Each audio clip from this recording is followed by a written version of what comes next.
नमस्कार दोस्तों, मेरा नाम है Vipin Kumar Sharma and you are watching me on this prestigious channel of an academy that is NEET UG in 10. So here in this particular video we are going to decipher the concepts of interphase and we will be talking about the gap 1 phase, the synthesis phase and the gap 2 phase. So please make sure कि आप इस video को पूरा देखें जिससे आप हर एक concept को बेहतर तरीके से समझ पाएं, right? So these are some important credentials of mine. You can have a look if you want. Otherwise, let's proceed.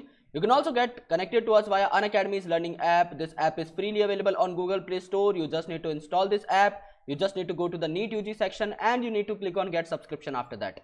जैसे ही आप लोग get subscription पे click करेंगे, you will be getting all our subscription packages on your screen. I request you guys कि आप लोग 1 साल या 2 साल का subscription pack opt करें क्योंकि आपको कंपैरेटिवली सस्ते पड़ते हैं एंड आप इन्हें पास ऑन भी कर सकते हैं। समझ लीजिए आपने 1 मंथ का एक पैक लिया, विपिन नाम का कोड अप्लाई किया, 10% आपको डिस्काउंट मिला, तो भी यू नीड टू पे 5400 रुपीज पर मंथ।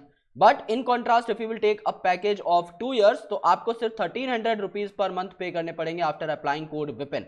यानी आपकी मंथली कॉस्ट 5 गुना तक कम हो जाती है अगर आप एक बड़ा पैक लेते हैं और विपिन कोड को अप्लाई करते हैं। इसके साथ आपको एडिशनल गिफ्ट भी मिल जाते हैं अगर आप विपिन नाम के कोड को यूज करते हैं, 1 या 2 साल का सब्सक्रिप्शन लेते हैं और स्क्रीनशॉट मेरे सोशल मीडिया हैंडल्स पर भेज देते हैं, जो कि मैं आपको लास्ट स्लाइड में दिखा दूंगा। इससे आपको क्या क्या मिलेगा? इससे आपको मेरा 1 साल का मेंटोरशिप पैक मिल जाएगा, मेरे सारे hand written and typed PDF notes मिल जाएंगे, आपको मेरी सारी की सारी पीपीटीज मिल जाएंगी and a lot of DPP sheets and question banks you are going to get after taking subscription via code Vipin. तो प्लीज मेक श्योर आप इस कोड को यूज करें और अपने दोस्तों को भी इस कोड के बारे में जरूर बताएं। So let's talk about interface.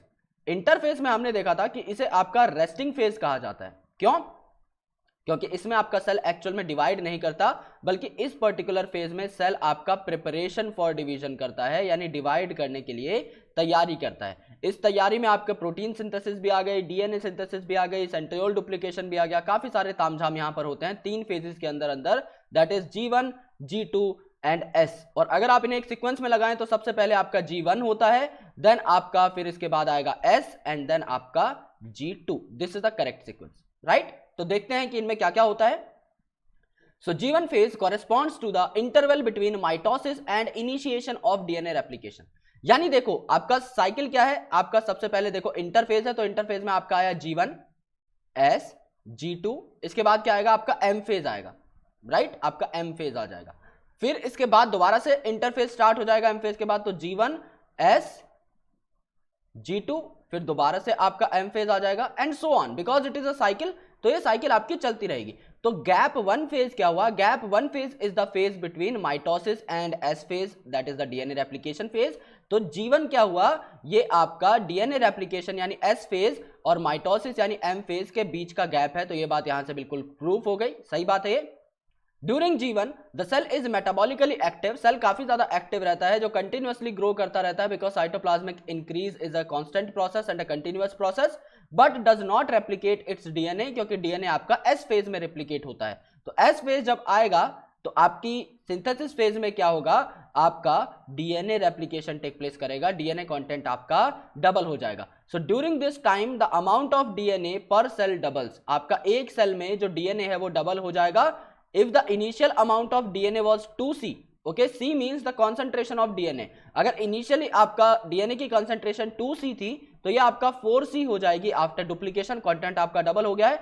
However, there is no increase in the chromosome number, क्योंकि समझ लीजिए अगर ये एक पर्टिकुलर क्रोमोसोम था, ये एक समझ लीजिए क्रोमोसोम था, तो समझ लीजिए इसमें ये आपका इनिशियल डीएनए है जो आपका प्रेजेंट है एंड इसमें रेप्लिकेशन के बाद आपका नया डीएनए भी आया। तो नया डीएनए लेट्स से ये वाला है, तो क्रोमोसोम के नंबर में कोई इजाफा नहीं हुआ, लेकिन कंटेंट आपका एग्जैक्टली डबल हो गया। सो 2C से 4C हो जाएगा कंटेंट, लेकिन आपका अगर हैप्लॉइड है सेल या डिप्लॉइड है तो डिप्लॉइड का डिप्लॉइड ही रहेगा, क्रोमोसोम नंबर में कोई फर्क नहीं आने वाला। That is something you need to understand, okay? So if the cell has diploid number of chromosome at G1, तो G1 के बाद यानी S फेज के अंदर भी आपका 2n नंबर ऑफ क्रोमोसोम ही रहेगा, क्योंकि S में आपका कंटेंट बढ़ता है, प्लॉइडी नहीं। In animal cell during S phase the DNA replication begin in nucleus। Nucleus के अंदर क्रोमोसोम प्रेजेंट होते हैं, उसके अंदर डीएनए रहता है। तो एनिमल्स में S फेज में जो क्रोमोसोमल कंटेंट है वो डबल हो जाएगा और एनिमल सेल के अंदर एस्ट्रल डिवीजन होती है। एस्ट्रल मतलब इनके अंदर सेंट्रियोल्स प्रेजेंट होते हैं जो कि प्लांट में एब्सेंट होते हैं। तो एनिमल सेल में क्या होता है? सेंट्रियोल डुप्लीकेशन भी आपकी साइटोप्लाज्म में स्टार्ट हो जाती है। उसके बाद आपका G2 फेज आता है। तो G2 फेज में आपके कुछ प्रोटीन सिंथेसाइज किए जाते हैं for mitosis while cell growth जो आपका कंटिन्यूअस प्रोसेस था ये अभी भी कंटिन्यूअस ही है, जब तक आपका सेल डिवाइड नहीं करता सेल आपका ग्रोथ करता ही चला जाएगा। सो कुछ सेल्स होते हैं अडल्ट एनिमल्स में जो कि आपके डिवाइड नहीं करते, जैसे कि आपके हार्ट सेल्स या फिर आपके जो ब्रेन सेल्स होते हैं न्यूरॉन्स वगैरह, ये डिवाइड नहीं करते। सो ये एक बार जो बन गए वो बन गए, लेकिन कुछ ऐसे सेल्स हैं जो कि ओकेजनली डिवाइड कर सकते हैं। यानी समझ लीजिए आप कहीं भागकर जा रहे हैं और आपका आपको चोट लग गई, तो वहां पर आपका हीलिंग प्रोसेस के लिए काफी सारे एपिडर्मल सेल्स जो हैं वो डिवाइड करना स्टार्ट कर देते हैं।